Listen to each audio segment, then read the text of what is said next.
Hello market participants, welcome back to the channel. So in today's video, we're going to look at a sector that I think can do really well, not just for the next couple of years, but for the whole decade. So the sector we're going to look at today is the power sector, and more specifically within the power sector, we're going to look at the transmission sector. So power sector can be divided into two parts. First is the power generation companies like NTPC Green, Adani Power, and next we have the transmission business that we're going to cover today.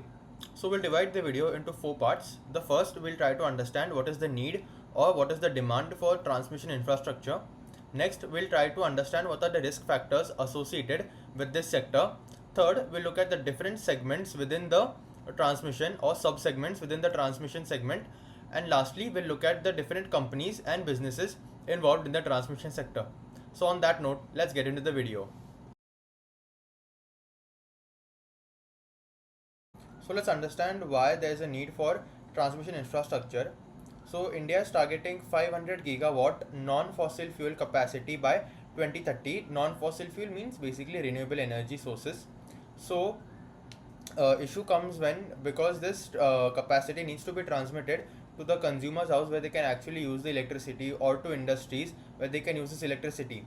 So India mein there's a shortage of transmission infrastructure, and that is why where transmission companies come in. So let's look at the need for transmission infra. So first is surging power demand. So India's per capita income is increasing, due to which its power consumption is also increasing.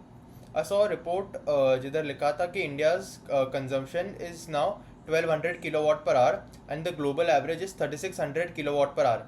So you can see there's almost a 3x jump from where we are right now. And इससे क्या होगा, इससे there will be a need for more transmission infrastructure. So plus India's electricity demand, it is going to grow at a CAGR of 7 to 8% till 2030. So what happens is that this will have a strain on India's transmission capacity, due to which there will be a need for more transmission towers and more basically transmission infrastructure. Guys, you can also refer to this article to find out the demand for ACs and how this demand for ACs will lead to higher demand for electricity and accordingly power transmission. So one mental model that you can use is just observe around you that how many ACs you see around you. So I'm living in Pune right now, and you need at least 2 to 3 ACs in your house to survive in this heat. Like the temperature and the heat in afternoon is crazy, and if you don't have like 1 or 2 ACs, like this is a basic necessity in these times. So and global warming is only expected to increase from here. So you can also use this estimation to determine the need for power and power infrastructure. Second point is that renewable energy, it is location dependent. What do you mean by location dependent is that let's take an example of solar parks. So you can see that solar parks, they are installed at very off-site locations or very offshore locations where there's like very remote locations. Like for example, Adani Renewable, most of its business is located in the remote parts of Gujarat, right? So there's no population living there, nor are there any industries. So what happens is that there is a need to evacuate that power to where actually power is needed, like consumers ke ghar pe or industries. So there's a need to evacuate all this power. Plus India is building what is known as green energy corridors exactly for this purpose. So this is one thing, and plus jo we see windmills and all that. So what happens is that these are also at very offshore locations, and the power which is generated from it, there's a need to actually make it reach where it is needed, like in industries or in consumers' home. Third is the government capex and spending. So we also saw in the last video that government is doing a major capex for the whole power sector, for the whole transmission sector, right? Due to which there will be more and more demand and more capacity will be added, due to which naturally the companies will get positively affected. So you guys can also see from here that how the transmission lines are going to be, the transmission line capacity is going to be added, and the global grid investment in the next 5 years. So this can also add to a thesis of power transmission infrastructure. Next is what smart technology equals higher efficiency. So we also saw in the last video that many companies or many grids are they are adopting SCADA, AI, digital analytics, due to which what happens is that during peak demand there isn't a shortage of electricity, or that power can be successfully transmitted from one place to another. First is the EV infrastructure and railway electrification. So we see that in India nowadays क्या हो रहा है कि there's not enough EV charging stations in India. Like where I am living in Pune, there's not enough EV infrastructure. So when we develop EV infrastructure, there will also be a need to transmit power to the EV charging stations and also to the railway electrification. So rail electrification is also an important part. So now that we've understand कि demand और growth drivers क्या है, let's look at some of the risk factors or risks that are associated with this business. So first is the policy and execution risk. So policy and execution risk means what? For example, if there's a slowdown in government spending or there's a delay, then that can also negatively impact this whole sector in a whole. For example, if the political party changes, then what we might say is that some of these schemes that they might not get continued, or their spending can reduce significantly. Then of course the companies will get affected. Next is the execution risk. Now one thing you need to understand is that these projects or these transmission projects, they have a very long execution period.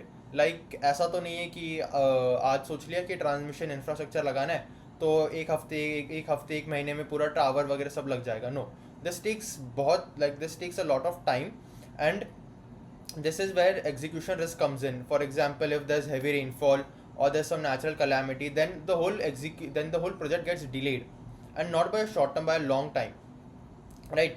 Plus, what are some execution risk is that working capital. Sometimes working capital gets delayed for long period. So if company does not have enough cash in its account, then what company will have to take more debt. Company have to issue equity, due to which there can be again problems. Next is the counterparty risk. The counterparty risk means the discoms की financial health.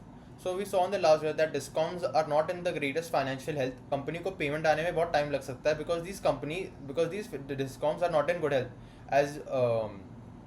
As we saw in the smart meters as well, that discoms aren't in good financial health. So what can happen is that payment delay, then again working capital issues and all that. Next is the financial risk, debt and cash flow pressure. So this is a very important point, is that the financial risk of companies matters. So if company has a very high debt on its balance sheet, what can happen is that the interest cost will slowly keep on increasing, due to which it will have a negative impact on the company and its working capital as well.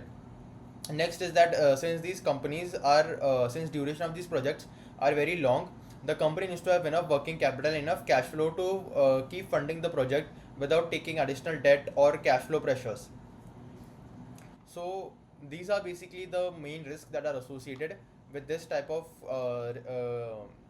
sector. So now that we've understood the demand or the growth drivers and as well as the risk of this sector, let's look at the different companies as well as the business that are associated in this sector. So first is the transmission and distribution EPC companies. We have companies like KC International, Kalpataru, Techno Electric, Transrail, Adani Energy Solution, like these players. So KC International is a global, like it is one of the biggest and in the whole world, not just in India, for this transmission and distribution. Okay.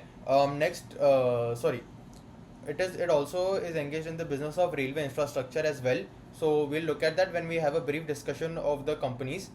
Next we have companies like transmission towers. Oh, and another point I wanted to highlight is that Adani Energy Solution, it is like a wholly integrated company that is solely into this. And plus, if you look at the growth rates of some of the companies, they are like phenomenal. Like even the Adani Energy Solution result was phenomenal. Like growth rates, top line, bottom line, everything was very good. And similar expectations can be expected, or similar results can be expected from other companies as well. So T&D EPC company means basically they'll construct the transmission towers, the lines, the substations for you. So this is basically the whole package. Next we have the transmission towers. So Skipper is a product that makes only the transmission towers.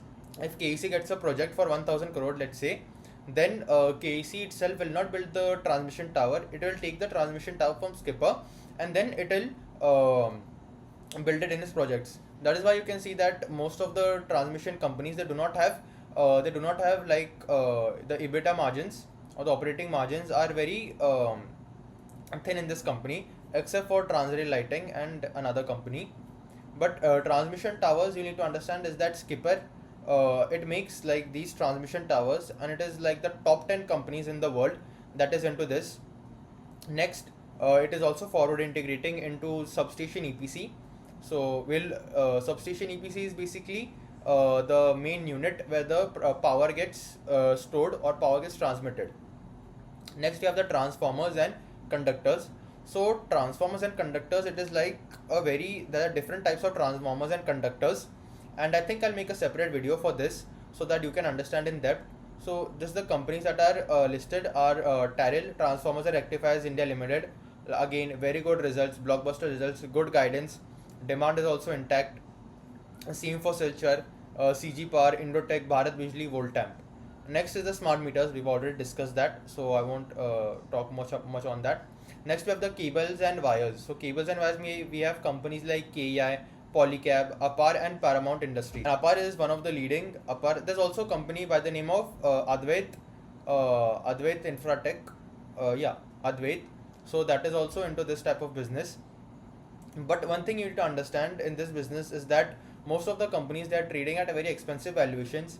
चाहे वो Taril हो, like CG Power or Silchar, most of these are trading at expensive valuations. But given the growth, it might be justified or it might not be justified.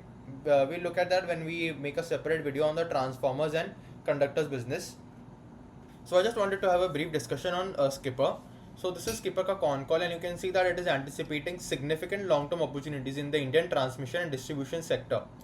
So like most of the companies के con calls I'm listening to now, or the conference calls I'm listening to, most of them are saying that demand is very high, is that we are seeing this as an opportunity for the next 5-10 years. Even TD Power System in con call, that is factories are running 24/7. There's highly demand, and demand is not just from one party, it's coming from all over the world. Right. So Skipper, decent return ratios. ROE is a bit depressed because company has done recent equity dilution. Plus it is trading at 40 times, which is okay-ish. I think it is in line with its 3 years and 5 years median P. So we see that, yeah, it is in line with its 3-year median P, which is around 40 times. So it's not that big of an issue. But the main thing I want to highlight is that the growth rate at which company is increasing. So you can see 40 times, 38 times, 96%, 75%, 80%, all this. So the company has been showing phenomenal growth rates, plus margins are also better than KEC. So Skipper, it is type of a niche company, but it also diversified into pipes, like Skipper pipes. You might have seen MS Dhoni is its brand ambassador, and company is also forward integrating, as we discussed earlier. So इसके results are also coming on 30th April, so it will be interesting to see how it works out. Plus company balance sheet is also pretty healthy, decent balance sheet, no significant debt. Like if you look at it, most of it is in the short term borrowings, which is not that big of a deal. Long term borrowings, that is a big deal because the interest cost in that is pretty high. Plus even cash flows are very decent, not decent, like cash flows are pretty good for a company in this sector, like cash flow from operations. So these are basically the companies that we're going to discuss about today. So in the next video, we'll look at a P2P valuation, that is peer-to-peer comparison of the transmission and distribution EPC companies. We'll look at KC International, we'll look at Kalpataru, we'll look at Techno Electric, we'll look at Transrail, and we'll look at Rajesh Power. We'll do a P2P analysis of those companies, and we'll try to find which is the best company. Also, I'll bring a video on the transmission, on the transformers and conductor sector. So this is also, there are various different types of transformers, and I'll explain those, what are the applications of different types of transformers, different types of transformers as well. Right. So in the conclusion, what we saw today is that what is the need for power transmission infrastructure. Next we saw the risk associated with the companies. Next we saw the different segments, and lastly we saw look at the different companies involved. So in the next video, I will do a P2P analysis of the T&D EPC companies. We'll also cover the transformers and conductors sector. So if you found a value in this breakdown, make sure to subscribe to the channel. Make sure to like the video if you found it helpful and informative. And most importantly, comment down below which sector do you want me to cover next, or which stock analysis you want me to do next. And on that note, I'll see you in the next video. Thank you.